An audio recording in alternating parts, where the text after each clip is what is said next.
Fala, galerinha guerreira! Estamos de volta com o nosso projeto Como Ler e Entender Obras Literárias aí para os vestibulares. E a orientação de leitura hoje é sobre o livro O Ateneu, do Raul Pompeia. Obra indicada, quando eu estou gravando esse vídeo, em 2020, como leitura obrigatória do vestibular da Unicamp para 2021. Uma das novidades, né, do vestibular da Unicamp aí. Primeira coisa que eu queria falar para vocês dessa obra é sobre o foco narrativo, tá? É extremamente importante observar esse foco narrativo porque ele vai ter uma relevância muito grande na compreensão da obra. Nós temos aqui uma narrativa feita em primeira pessoa com um narrador protagonista, ou seja, o narrador é personagem e ao mesmo tempo ele é também o protagonista da história. Só que aí tem um detalhe. A história é a narrativa de um período vivido pelo protagonista Sérgio na sua infância, na sua pré-adolescência, um período de 2 anos, né? Por volta dos 11, 12 anos de idade, em que ele passou num colégio interno. O narrador, quando está narrando esses fatos, ele já é um adulto. Depois de muitos anos, esse Sérgio adulto resolveu escrever a sua história. Tá? Então, basicamente, o que nós temos é isso aqui. Ó. É uma narrativa em primeira pessoa, né, pelo protagonista Sérgio, que depois de adulto rememora o período que passou em um colégio interno na fase pré-adolescente. Isso é extremamente importante, tá? Porque aí você vai ter, ao mesmo tempo, as impressões vividas, né, pelo adolescente Sérgio, cotejadas com a análise feita pelo adulto Sérgio. Tá? Então, em alguns momentos, você percebe essa força sentimental, né, esse aspecto mais sentimental que é próprio das recordações, né, do menino Sérgio, né, das experiências vividas por ele naquele período em que ele passou naquele colégio interno, as relações dele com os outros colegas, com o diretor e tal. Em outros momentos, você percebe uma análise mais fria, mais objetiva, mais analítica. E aí você percebe que é o adulto Sérgio analisando esses fatos vividos pelo pré-adolescente Sérgio. Tá? Isso vai influenciar, inclusive, no estilo dessa obra. Nós temos aqui uma obra em que predomina o estilo realista naturalista. Tá? Bem característico daquele período, segunda metade do século XIX, quando essa obra foi escrita, quando o Raul Pompeia, o seu autor, viveu. Tá? O Raul Pompeia é um autor realista naturalista e o Ateneu é a sua obra-prima, o seu grande clássico e tal. No entanto, os críticos costumam dizer que nessa obra nós encontramos também fortes características do impressionismo e do expressionismo. Tá? Quando nós falamos de impressionismo e expressionismo, nós estamos falando de estilos em que aparecem de forma muito intensa a subjetividade, né? As emoções. O impressionismo é exatamente o registro da impressão causada por uma determinada cena, uma imagem, um fato no narrador. E o expressionismo é exatamente o exagero de uma determinada cena, de um fato, de uma ação, criando até uma distorção pelo excesso. Tá? A caricatura é um exemplo de expressionismo. E quem lê o livro sabe, né, que o Sérgio tem um hábito, né, um costume de descrever os colegas de escola através de caricaturas, né, de imagens caricaturais, que é uma característica do expressionismo aí. Eu selecionei aqui um fragmento, né, para exemplificar isso para vocês. Olha só. Aristarco, todo era um anúncio. Os gestos calmos, soberanos, eram de um rei. O autocrata excelso dos silabários, o olhar fulgurante sob a crispação áspera dos supercílios de monstro japonês. penetrando de luz as almas circunstantes. Era a educação da inteligência. O queixo, severamente escanhoado, de orelha a orelha, lembrava a lisura das consciências limpas. Era a educação maior. Veja, gente, você tem claramente aqui a impressão muito forte, muito intensa que o diretor Aristarco causava no pré-adolescente, na criança, no menino Sérgio. Tá? Em alguns momentos de indignação, né? Com determinados comportamentos autoritários do Aristarco, outros momentos de verdadeira admiração, né? De exaltação. Ele via no Aristarco a figura de um rei, né? De um ser soberano, na sua autoridade máxima e tal. Então, esse texto é um belo exemplo de como nós temos imagens fortemente impressionistas, que às vezes descambam para o expressionismo, para o exagero, como quando ele fala, né, do monstro japonês, os supercílios de monstro japonês. Tá? Depois nós temos o realismo naturalismo, que é o que predomina na obra como um todo. Onde que aparece o realismo naturalismo? Aparece nas descrições de imagens e cenas rememoradas sob a ótica do cientificismo crítico da segunda metade do século XIX. Você sabe que o realismo naturalismo é a arte, né, produzida a partir de uma observação racional, lógica, objetiva, científica da realidade. Né? Aquela coisa de analisar, de fazer experiência, de tirar conclusões, né? Sempre com um olhar muito crítico sobre essa realidade. Então, como eu falei, o Sérgio adulto, em alguns momentos, se põe a analisar essas cenas, né? Essas imagens vividas pelo Sérgio criança. E aí, a postura realista-naturalista acaba se sobrepondo. Como nesse trecho que vocês têm aqui, ó. Vais encontrar o mundo, disse-me meu pai, à porta do Ateneu. Coragem para a luta. Essa frase, gente, é a frase que abre o livro. Né? O livro começa exatamente assim. Vais encontrar o mundo, disse-me meu pai, à porta do Ateneu. Coragem para a luta. Tá? Essa ideia de que o mundo é luta, né? Que é uma disputa constante, aquela coisa do darwinismo social, né? Da seleção natural, os fortes sobrevivem, os fracos perecem, é tipicamente realista naturalista. Observem como ele continua isso, ó.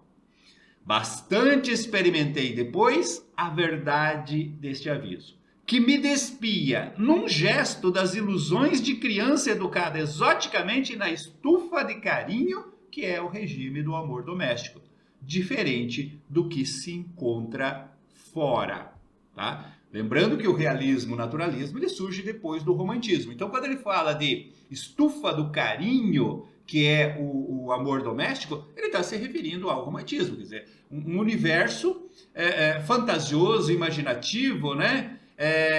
Onde o Sérgio vivia protegido pelo amor familiar, principalmente da mãe e da irmã mais velha. Ele é tirado dessa redoma e colocado no mundo real, no mundo concreto. E aí ele vai ter que enfrentar essa realidade. Isso é realismo, naturalismo. Tá? O livro vai mostrar como que o Sérgio vai formando, né, a sua personalidade, o seu caráter, a partir dessas experiências que ele vivencia nesses 2 anos de internato. E aí nós chegamos na segunda dica que eu queria dar para vocês, que é exatamente a classificação dessa obra. Existem 2 classificações possíveis para essa obra. Uma delas é romance de formação. O que seria um romance de formação? Primeiro eu quero lembrar, né, que romance aqui não tem nada a ver com romantismo, tá, gente? Romance é narrativa longa. Né? Você tem romance romântico, romance realista, romance moderno. Tá? Aqui você tem um romance realista naturalista que pode ser caracterizado como romance de formação. O que seria um romance de formação? Como o nome já diz, é aquele tipo de romance que narra a formação do indivíduo. Ou seja, as características, né, comportamentais, psicológicas de um indivíduo que vão sendo formadas a partir das experiências que ele vivencia no seu cotidiano. Tá? Então aí nós temos um romance de formação. O Sérgio, que entra no colégio, né, ingênuo, frágil, sonhador, é muito diferente do Sérgio que vai sair desse colégio 2 anos depois, né? Sair do colégio, porque o colégio acaba pegando fogo, né? Termina o colégio. Então, 2 anos depois, o Sérgio que sai de lá é um Sérgio totalmente diferente. Um Sérgio muito mais maduro, um Sérgio muito mais forte, né? Menos ingênuo, menos sonhador, menos romântico, digamos assim. E aqui nós temos um trecho em que isso fica muito claro, né? O processo que ele vai sofrendo lá dentro, tá? Ele está falando de si mesmo, olha só. Com uma palavra, fez-se um anarquista. Quando ele chegou lá, ele era todo comportadinho, obediente e tal. E aí ele foi sofrendo desilusões, decepções e tal, e ele começou a ficar rebelde. Começou a virar, como ele mesmo diz, um anarquista. Daí por diante era fatal o conflito entre a independência e a autoridade, né? Porque o anarquista não aceita a autoridade. Então surge o conflito ali, ele já não aceitava mais as regras, a autoridade dos professores, do Aristarco e tal. Aristarco tinha de roer, em compensação, adeus esperanças de ser um dia vigilante, né? Porque os vigilantes eram um cargo dado para os mais bem comportados, que não era o caso dele ali. Tá? Então, em compensação, adeus esperanças de ser um dia vigilante. Principalmente, adeus indolência feliz dos tempos beatos. Porque aí você tem uma outra característica. É interessante, gente, que você vai vendo assim, vários estágios do Sérgio. Tá? Antes dele virar esse anarquista, ele tinha optado também por uma beatice, né? Inspirado em um outro aluno lá. Aquela coisa de se isolar do mundo material e viver o lado espiritual, né, como uma forma até de fugir dessa realidade opressora aí, tá? Aí ele diz aqui, né, principalmente adeus indolência feliz dos tempos beatos, né? Indolência, né, aquela coisa de viver num mundo espiritual onde não se sente as dores terrenas. Este foi o caráter que mantive depois de tão várias oscilações, porque parece que às fisionomias do caráter chegamos por tentativas, semelhante a um estatuário que amoldasse, que desse molde, né, a carne no próprio rosto, segundo a plástica de um ideal. Ou porque a individualidade moral, a manifestar-se, ensaia primeiro o vestuário no sortimento psicológico das manifestações possíveis. Então observe que ele mesmo vai fazendo reflexões, né, sobre esse processo de mudança. Como se deu essa mudança, né, não apenas no aspecto físico, né, ele se tornou muito mais forte, muito mais determinado, mas também e principalmente no seu aspecto psicológico. Por isso, nós podemos chamar de romance de formação. Mas existe também uma outra classificação possível, que é romance de crítica social, o que é básico, né, em todo romance realista naturalista. A crítica social é um dos pontos culminantes desse livro. E essa crítica é a mais generalizada possível. Tá? Então você critica o comportamento dos personagens, dos colegas, né? Lá você tinha crianças assim, desde os 10, 11 anos de idade até 17, 18 anos. Tá? Então, há todo tipo de comportamento religioso, comportamento hipócrita, comportamento obsessivo, comportamento voltado para os bens materiais, né? Comportamento mais sensual. Então, há críticas muito generalizadas a esses colegas. Críticas também em cima dos professores, né? Do puxa-saquismo dos professores e tal, das megalomanias de alguns professores ali. Mas a crítica principal do livro como um todo se dá em cima da figura do Aristarco. Mais especialmente no papel social que ele desenvolve. O Aristarco é o que nós podemos chamar de falso pedagogo. Né? Ele se vende como um grande pedagogo e tal, mas pedagogia não é o forte dele, não é a sua marca característica. Na verdade, o Aristarco é um empresário da educação. O colégio dele é o colégio mais famoso, não só do Rio de Janeiro, mas de todo o Brasil. E isso é conseguido através de um marketing muito intenso, né? de um planejamento muito capitalista mesmo. A educação em si, né? Até mesmo podemos pensar assim, o bem-estar das crianças fica no segundo plano. As crianças dentro desse colégio são tratadas de acordo com o seu poder econômico, são discriminadas de acordo com o seu poder econômico.